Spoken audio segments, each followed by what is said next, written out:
Hey guys, so as promised, this is going to be the SADA video. That means that a firearm that is SADA, it can fire both in single action and in double action. Now the firearms that I have that fit this category is just three. The Smith & Wesson 5904, which is actually my main fighting gun. Beretta PX4 Storm Compact. And of course, the Samurai Edge also falls in the category of SADA. So, how did SADA come out to be? As you can imagine, with the SAO, having to work the safety, always turning it on when the gun is ready, then taking safety off when you're engaging a target, that is a difficult discipline for some people. And it did get a couple people killed, when they draw and they forgot to turn off the safety. And so there was a desire to create a firearm where it didn't necessarily rely on the safety as much. And this is where SADA comes into play. I think it was Browning that first made the design, but like the Browning High Power. But basically what happened was that they wanted the firearm to be able to fire with the hammer down position. So in SAO, if the hammer is down, nothing happens. Like it's a dead trigger, right? So with SADA, what they wanted is, hey, if the hammer is down, even if the hammer is down, they want the firearm to be able to fire anyways. And the way that would be done is with the trigger. So instead of having one action in SAO, where it would just, release the hammer, let the hammer fall, DAO would do two actions. It would cock the hammer, and then as you keep pulling, it would let the hammer fall as well. A consequence of this action is that the trigger pull is quite heavy, easily anywhere from 8 to 10 pounds, and it would act as a safety. Now, some SADAs do have a manual safety. For example, the Smith & Wesson 5904, it's an SADA manual safety. What that means is that when you decock the gun, so let's say you charge the gun, right, and you're ready for battle, if you hit the decocking lever, it's also a manual safety. If you leave it there, it's a dead trigger. It doesn't work. You have to take the manual safety off for it to be able to fire. Now the reason the reason it's not firing is because this has a magazine disconnect. That means this gun cannot fire without the magazine in the gun. So as you can see, now it can fire. Now the PX4 Storm and the this is a Samurai Edge is based off the Beretta M9A1. These guns actually are both manual safety guns, but what I did is I took those levers out and I switched them out for a decocker only. What that means is that when you charge the gun, right, if I hit the decocking lever, it won't stay, right?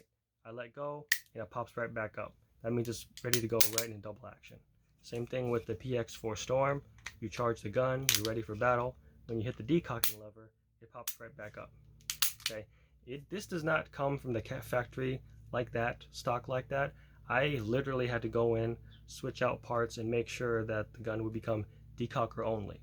So within the category of SADA, you can have an SADA manual safety, like the Smith & Wesson 5904, or you can change or modify some firearms to be able to be SADA decocker only. Now we know with autoloaders that when the slide retracts, three actions are occurring. It is going to eject an empty case, if there's one there.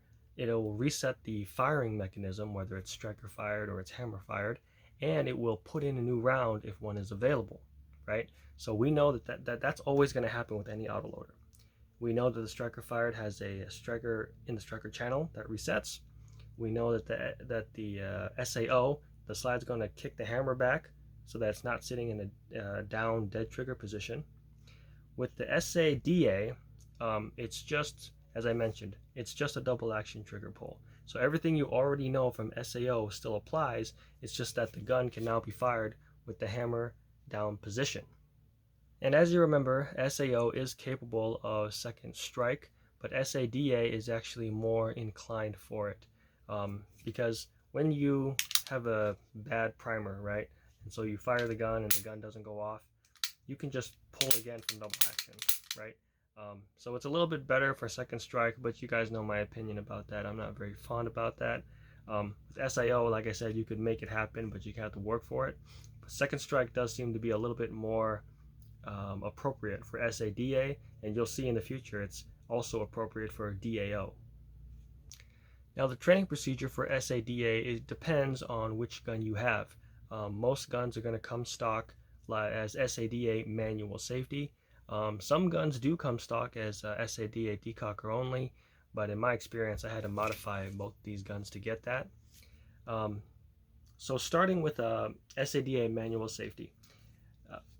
The training protocol is not that difficult. It's a lot better than SAO in my opinion. All that happens is after you charge the gun, right? Pull the slide back, charge the gun. When you hit the decocker, it's going to be in manual safety position. Just remember to take it off. And then when you engage in combat, you have your first double action trigger pull, and then of course every shot after that is going to be single action. With the SADA decocker, it's just a little bit more convenient. You put in the magazine, you rack the slide, charge the gun, and when you hit the decocker lever, it's going to pop up on its own. So you're already in position for your first double action shot. That's really the only thing you have to be concerned about. Like I said, I prefer decocker only, even though the Smith is my fighting gun. That difference of just popping the lever back up so that I'm ready for the first double action shot, it's not that much of a problem to be a problem. And I still use this as my main fighting gun. Now, training protocol for SADA, there's two main methods you're going to want to do. I picked this up from Paul Harrell's video. He talked about it in his Beretta 92 video, which is his main martial art along with the 1911. First, just get used to the double action trigger pull. It's going to be heavy, that's true. It's going to be heavy at 8 or 9 pounds, but you know, the more you practice with it, you know, it's going to become easier, right? Your finger's going to get stronger, and 8 pounds is not going to be a problem. I remember I had a Taurus M380, and that trigger pull was 8 pounds, and I hated that thing. Yeah, I hated it. It was too heavy. But you know, 4 or 5 months later, I keep practicing. Now it's a joke. It's too easy. It's very simple. Okay, so if you're going to use SADA, just get used to the double action trigger pull. You know, you can do 5 or 10, however many pulls you want. Just do 10 a day. You know, it's no problem. And after that, when it becomes easy to you, because it won't take that long, now what you're going to do is something more useful at the range, which is you're going to do a first double action shot, and then of course as you fire a real round, the hammer's going to come back like this, right? So now you're single action, and you just take a shot again, and it would just be shots of 2. So DASA, DASA, DASA. You do that all the way over again, because that's how you're going to approach in combat, right? Your first shot is always going to be double action, so it has to be a good shot. And then once you transfer over to SA, it's still got to be a good shot as well. So in my opinion, I think that's the appropriate way to train. Get very familiar with the double action trigger pull and the SA single action pull. You can practice it. I kind of don't. It's a little too easy. I practiced double action for a long time. Now the single action pull is just too easy. Yeah, I'll practice a little bit just for fun. But honestly, the double action pull is really the only thing you really need to focus on. Make sure that is good, and everything else is going to fall into place. Well, I hope this video was helpful for you guys. I hope it wasn't too confusing. As you can see, we just moved from striker fire to a hammer, and then a hammer that can now, you know, fire with a hammer down position, double action position.